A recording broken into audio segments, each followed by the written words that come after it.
Assalamualaikum warahmatullahi wabarakatuh. Perkenalkan, saya Wawit Purwati Ningsih, dosen di Fakultas Kedokteran Hewan Universitas Brawijaya.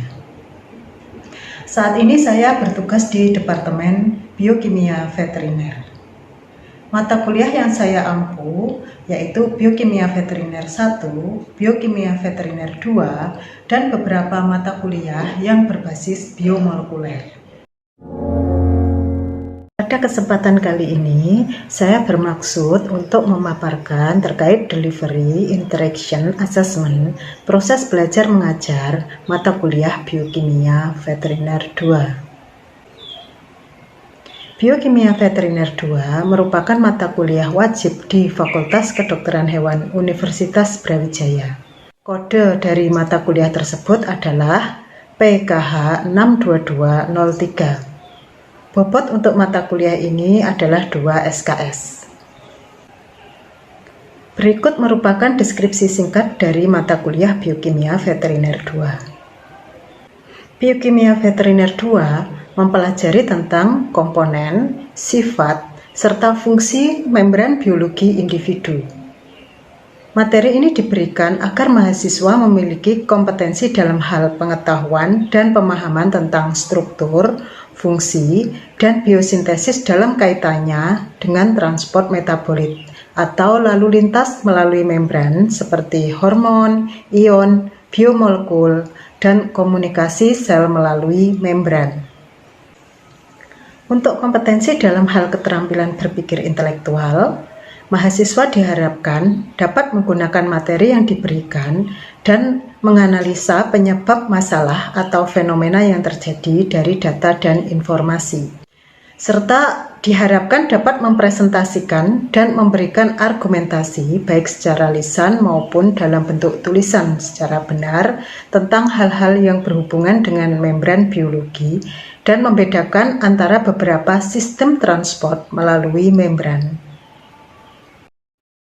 Capaian pembelajaran mata kuliah ini terdapat capaian pembelajaran lulusan program studi yang terbagi menjadi dua, CPL 1 dan CPL 2, di mana CPL 1 ini berkaitan dengan capaian pembelajaran program studi pada poin 4, dan CPL 2 ini berkaitan dengan capaian pembelajaran program studi pada poin 8. Adapun capaian mata kuliah kita membagi menjadi 4 yang akan saya terangkan lebih lanjut.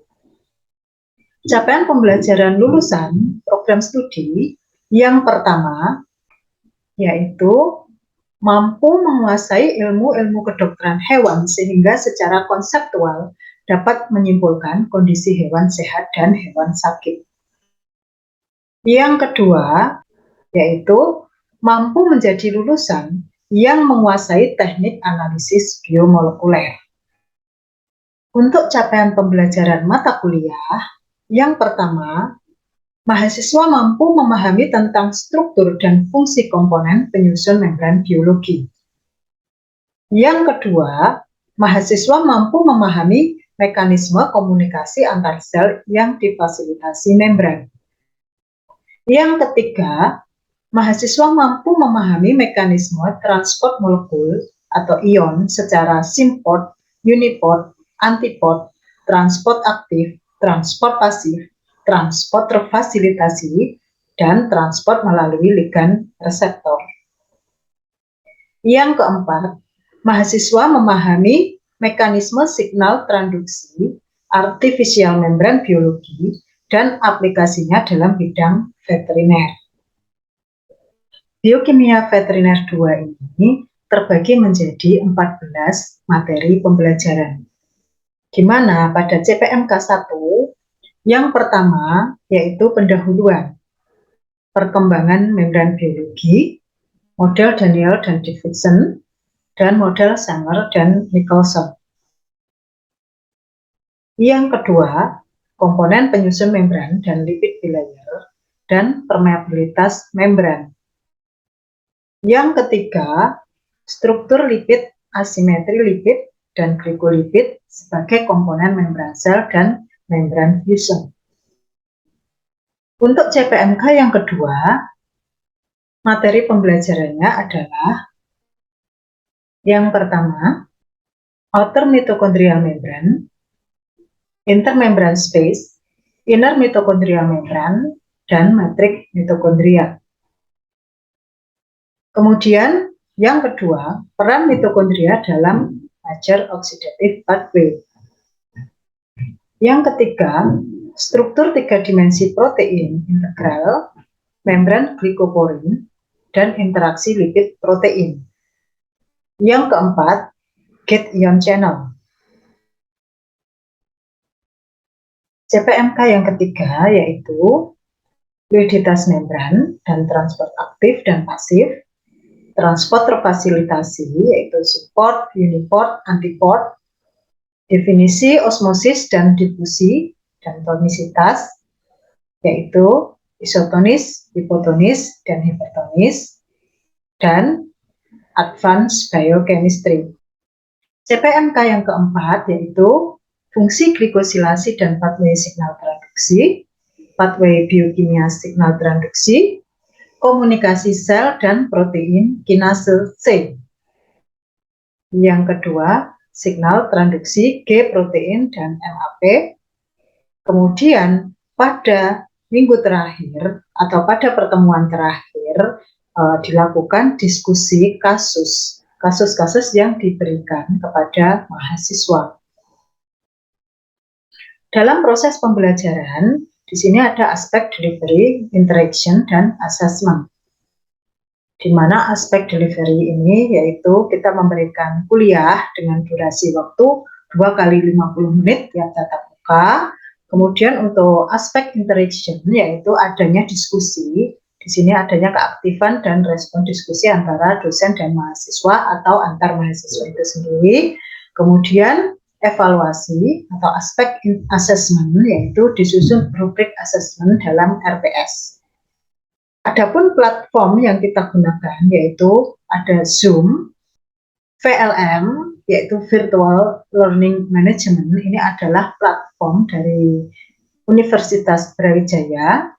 Kemudian ada Google Meet dan Google Form.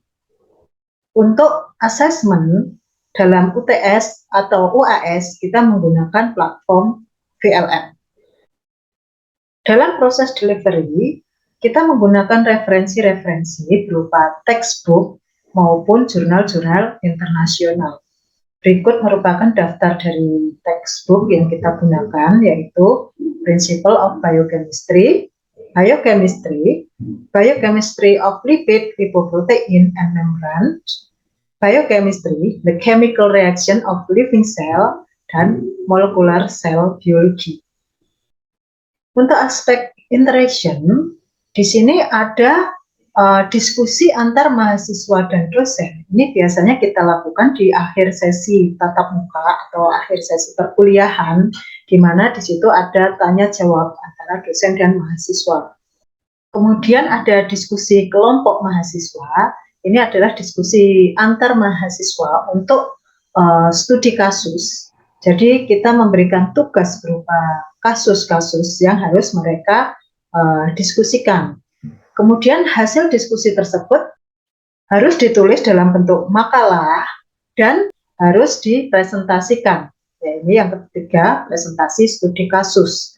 Di mana di dalam presentasi studi kasus itu terdapat diskusi antar kelompok. Untuk asesmen, kami menyusun rubrik asesmen, di mana dalam rubrik tersebut ada keterkaitan antara capaian program studi, capaian pembelajaran program studi poin 4 dan poin 8 dengan CPMK. Di sini masing-masing CPMK, baik CPMK 1 sampai 4, itu ada kaitannya dengan capaian program studi poin 4 dan poin 8. Capaian pembelajaran mata kuliah kita susun atau kita kategorikan dalam 4 kategori, yaitu sangat baik, baik, cukup, dan kurang. Di mana kategori tersebut berdasarkan konversi nilai yang mereka dapatkan. Setelah nilai kita konversikan, kita akan mendapatkan skor dari capaian pembelajaran program studi. Untuk penghitungan skor CPMK, komponen yang dinilai yaitu UTS dengan bobot 25%, UAS bobot 25%, tugas bobot 20%, kuis bobot 20%, dan aktivitas bobot 10%. Untuk bobot CPMK terhadap nilai, di sini ada 4 CPMK, di mana UTS itu masuk CPMK 1 dan CPMK 3, sedangkan UAS kita ambil dari CPMK 2 dan CPMK, di mana masing-masing CPMK itu bobotnya adalah 50. Kemudian untuk tugas, kuis, dan aktivitas, ini masing-masing CPMK kita memiliki bobot yang sama, yaitu 25. Untuk penghitungan skor capaian pembelajaran program studi, masing-masing CPMK ini kita kalikan dengan bobot CPMK yaitu 25%, kemudian dikalikan ke skor capaian pembelajaran program studi yaitu 25, di mana ini masing-masing CPMK memiliki nilai yang sama, sehingga total dari capaian pembelajaran program studi ini adalah 100. Berikut merupakan contoh dari asesmen yang saya ambil dari tugas yang saya berikan di akhir perkuliahan materi pembelajaran Advanced Biochemistry. Saya menggunakan platform Google Form untuk memberikan tugas tersebut. Tugas ini saya berikan di akhir perkuliahan, di mana tugas tersebut untuk mengetahui ketercapaian dari sub CPMK yang saya berikan. Berikut merupakan contoh dari hasil tugas mahasiswa. Oke, berikutnya akan kami sampaikan contoh video pembelajaran dari mata kuliah Biokimia Veteriner 2 dengan topik Advanced Biochemistry.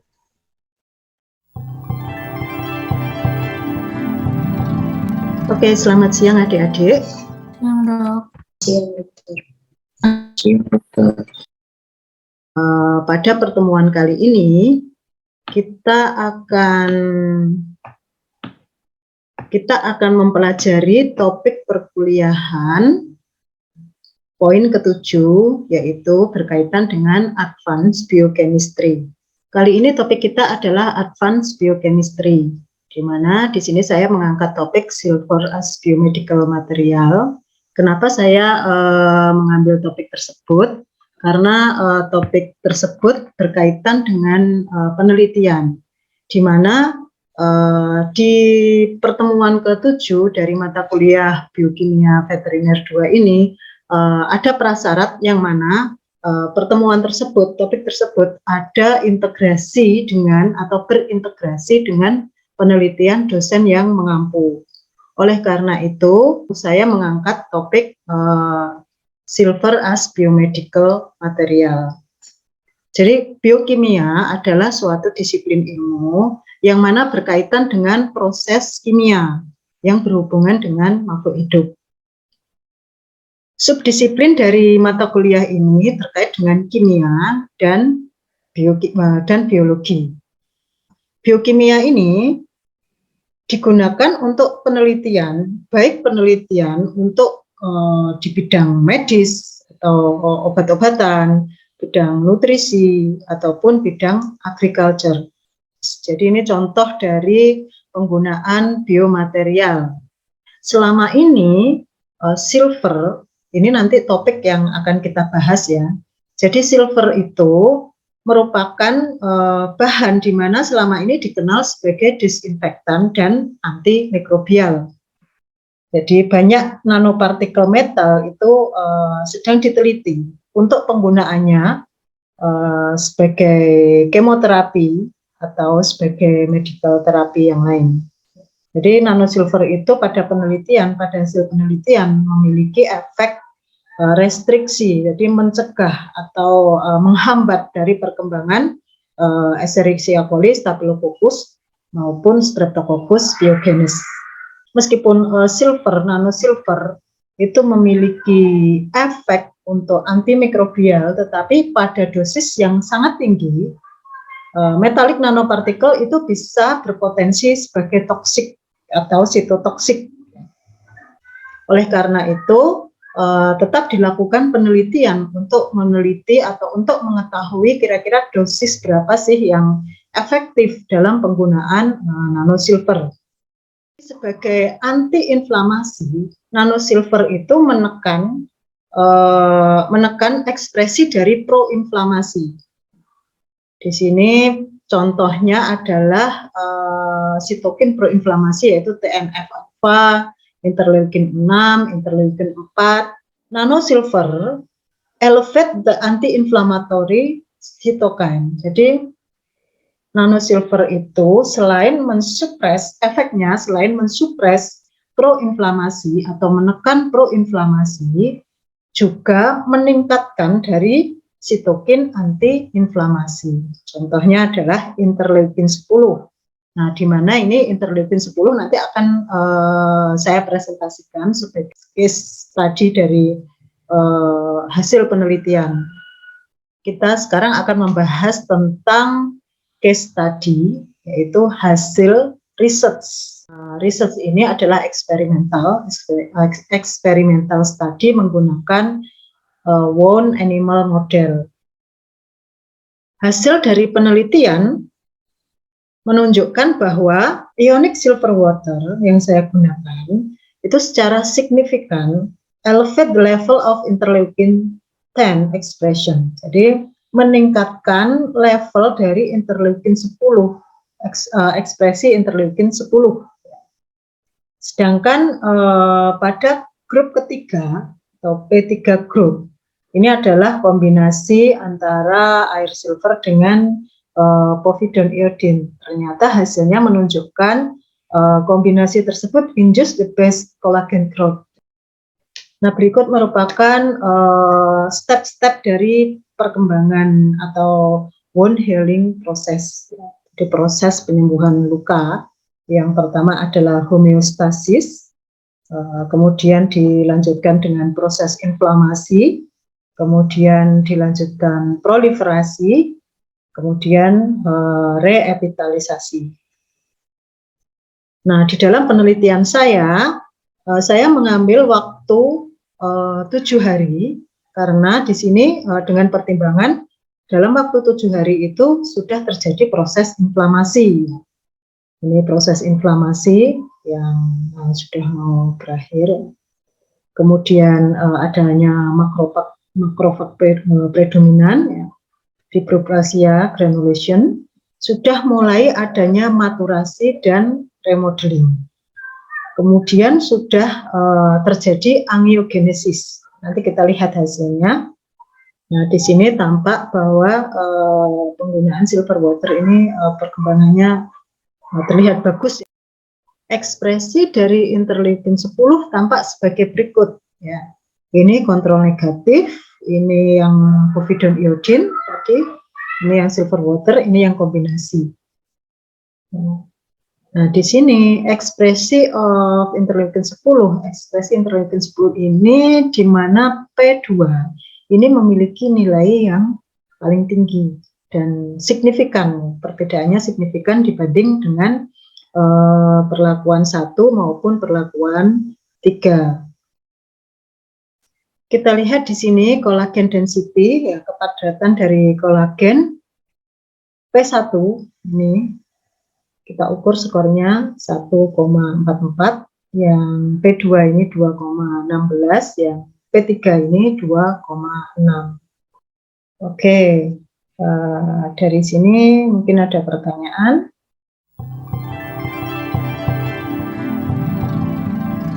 Permisi dok, izin bertanya. Perkenalkan, nama saya Advi, saya dari kelas 2019C, dan bertanya dok, untuk pengulangan perlakuan dokter yang dokter berikan untuk ketiga perlakuan itu diberikan berapa kali ya dok, dan kira-kira alasan dokter memilih pengulangan tersebut kenapa? Lalu untuk pertanyaan selanjutnya, kira-kira untuk mengetahui konsentrasi interleukin yang dokter tampilkan tadi itu menggunakan metode apa ya, Dok? Terima kasih. Oke. Di sini untuk perlakuan, kita memberikan perlakuan setiap hari ya. Kita memberikan perlakuan setiap hari, ya, mulai dari hari pertama sampai hari ke-7. Gitu. Tiap hari kita beri treatment air silver 20 ppm tersebut sama povidone iodine. Jadi setiap hari kita lakukan pengulangan karena apa? Untuk mencegah juga terjadinya infeksi sehingga kita tahu bagaimana efek dari air silver tersebut, bagaimana efeknya terhadap proses penyembuhan luka atau wound healing. Jadi kita tidak bisa memberikan satu hari saja di awal, tapi tiap hari kita lakukan, tiap hari kita treatment. Di sini di penelitian ini untuk menghitung ekspresi dari interleukin 10 tersebut saya menggunakan metode imunohistokimia. Kemudian dengan imunorasio kita menghitung nilainya. Jadi nanti kalian bisa menggunakan metode ini juga ya, kalau ingin melihat ekspresi ya, ekspresi protein apapun ya. Jadi ini nilainya itu bisa kita ukur ekspresinya itu. Boleh satu lagi, Dok? Ya, oke. Untuk pemberian perlakuan masing-masing itu kira-kira berapa ya, Dok, dosisnya? Untuk perlakuan, kalau povidone iodine itu kita gunakan sesuai dengan standar yang ada di kemasan tersebut. Bagaimana kan ada tata cara penggunaan povidone iodine ya. Untuk luka itu kita mengikuti standar dari produk tersebut. Kemudian untuk silver sendiri, untuk air silver yang saya gunakan itu saya menggunakan 20 ppm. Udah jelas? Jelas, Dok. Terima kasih banyak. Ya, oke. Terkait topik ini saya ingin mengetahui apakah kalian paham dan kira-kira ide-ide apa sih terkait biomaterial yang ada ya atau yang ingin kalian teliti? Mungkin biomaterialnya tentang stainless steel, Dok. Oh, tentang stainless steel. Oke. Kenapa pakai stainless steel? Alasannya?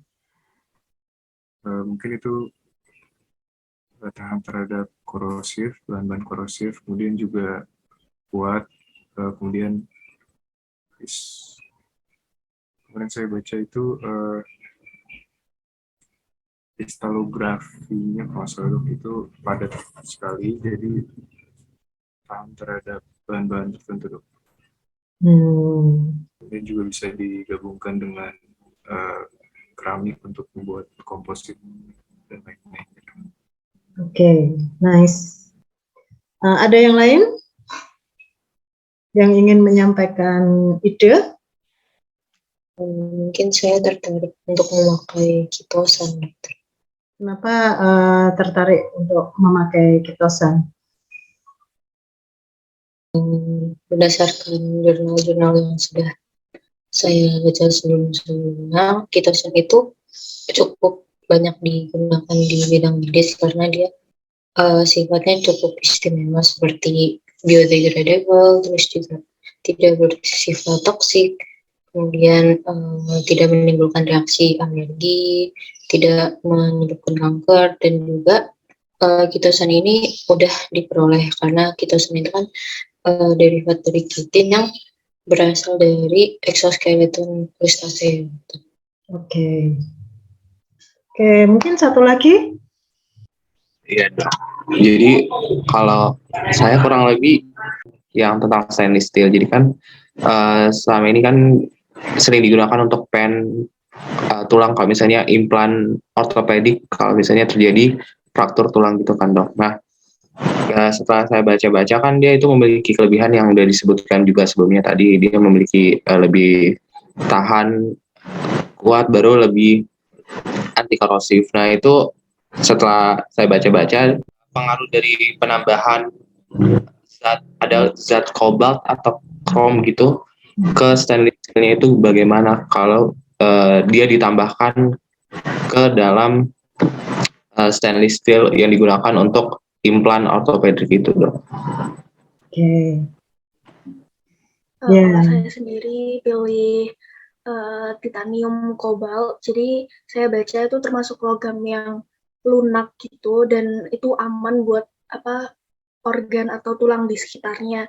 Jadi mungkin bisa dibuat untuk penggantian lutut di anjing kayak gitu misalnya. Oke.